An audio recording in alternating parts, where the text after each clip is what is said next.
dipersembahkan oleh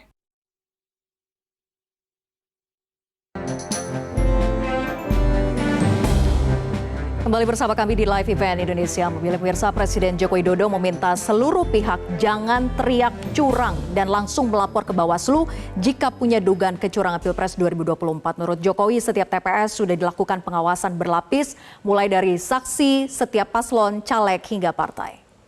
Pertama ya, mengenai kecurangan.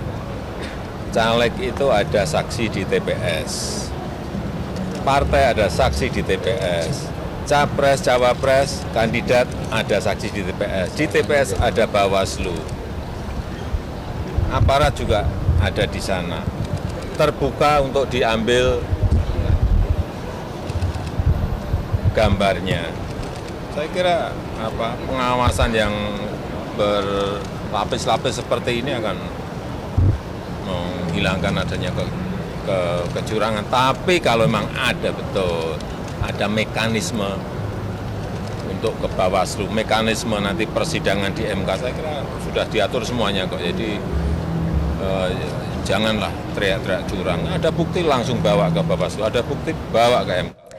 Kita lanjut perbincangan saya ke Bang Zuhad. Bang Zuhad, tadi dikatakan oleh Presiden Jokowi jangan teriak-teriak curang gitu, bawa saja buktinya, dan prosesnya sudah begitu berlapis gitu ya, dari di TPS itu ada saksi dari paslon capresnya maupun juga sampai ke calegnya. Apa tanggapannya? Iya Mbak, kita itu kan berhukum itu kan substansinya sedang menegakkan keadilan ya. Kita bukan sekedar sedang berundang-undang hari ini, kita sedang berhukum. Berhukum itu substansinya keadilan. Nah, kalau kita kemudian kembali ke masa lalu, saya coba flashback deh. Ketika rezim Orde Baru membubarkan diskusinya senior-senior kita dulu 98, itu atas nama undang-undang loh Pak. Atas nama undang-undang, artinya kalau kita tanya Soeharto melanggar hukum atau enggak? Enggak. Gitu. Nah kalau sekarang logika berhukum itu diteruskan, itu yang sering kali kita menjadi penanda dan menjadi warning gitu bagi kita. Nih hati-hati nih, cara berhukum kita kayaknya agak bermasalah nih. Termasuk dalam konteks pemilu gitu Pak. Pemilu itu kan dia sesungguhnya memang peristiwa hukum tetapi di dalam peristiwa politik. Gitu. Quick count misalkan sebagai peristiwa politik sah-sah saja. Tetapi kalau kita melihatnya dalam konteks peristiwa hukum, nanti dulu gitu. Ya. Jadi ada dua hal yang harus kita pisahkan sekaligus kita bungkus dalam satu kesatuan peristiwa yang namanya pemilu ini. Ada peristiwa hukum, ada peristiwa politik di situ.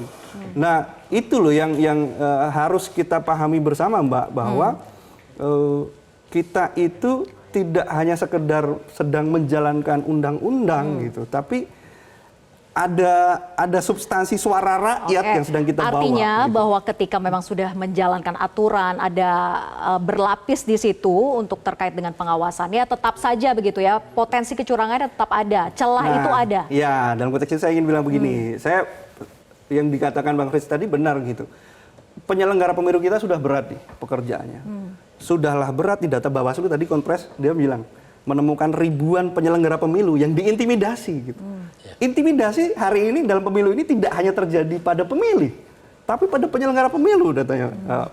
Mungkin karena Bang Fritz sekarang sudah nggak di Bawaslu, jadi penyelenggara pemilu itu terintimidasi hari ini. Tapi kan nggak tahu intimidasi untuk memilih siapa. Mungkin memilih 1, 2, 3. Sebenarnya kan ini soal bagaimana pemilu ini, kan kita sebenarnya kalau saya Mbak, kami itu mengatakan begini loh. Pemilu ini kan bukan soal kita hanya nyoblos, tapi kita ingin menghasilkan pemimpin yang selain dari sisi hukum legal, tapi dari sisi sosial, dari sisi politik, dia legitimate gitu. Ini adalah hasil dari suara rakyat, bukan hasil coblosan oknum tertentu gitu ya, supaya nggak meleset Bang, meleset sedikit bahaya kita ini kan.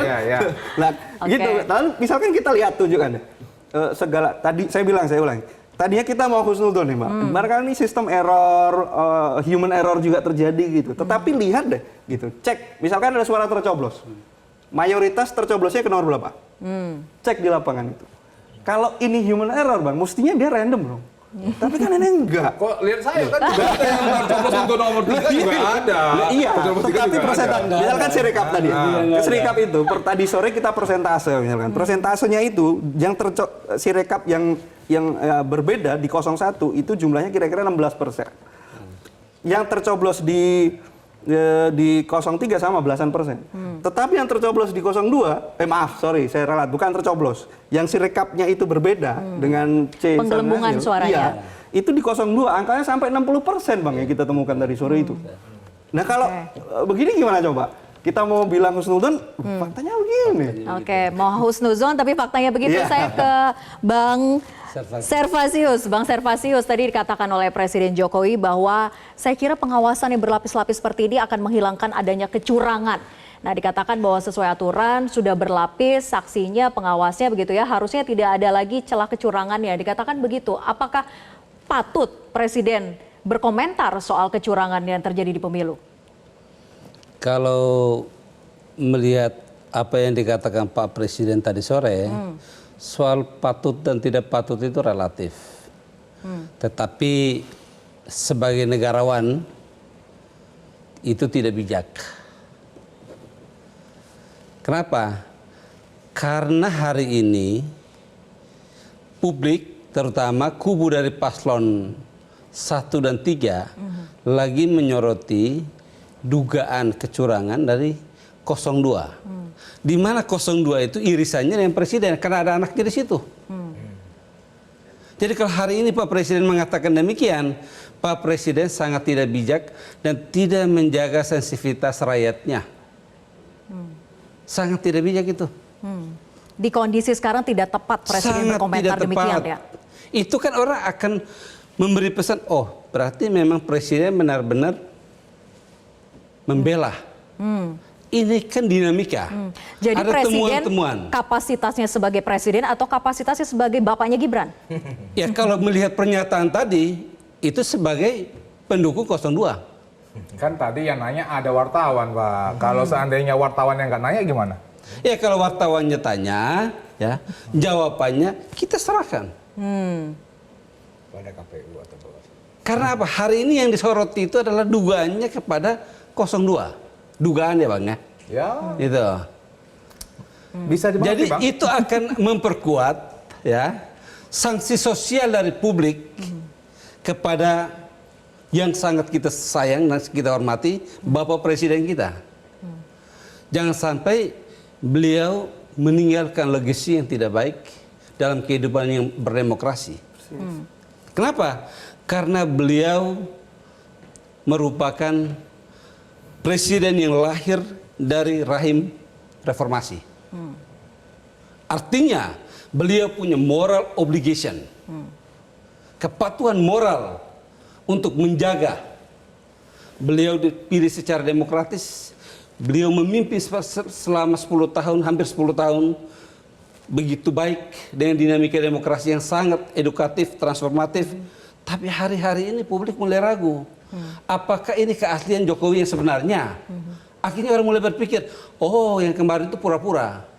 Aslinya ini seperti ini. Ini bahaya Bang. Saya Jangan sampai meninggalkan. menunggu nih, saya masih Ya. menunggu nih ya. Jangan sampai meninggalkan ya cedera demokrasi yang berkepanjangan. Karena Oke. publik akan bertanya, kalau akhirnya ya 02 menang, drama politik tidak akan sampai pada kemenangan saja. Pasti akan berlanjut. Pasti akan berlanjut. Nah, keberlanjutan itu pasti diduga atau berpotensi akan merusak demokrasi. Karena apa? Di Oke. situ akan memperkuat oligarki. Drama politik akan berlanjut, benarkah demikian? Nanti kita tanyakan ya ke Paslon 02. Tapi usai jeda, tetap bersama kami di live event Indonesia Memilih.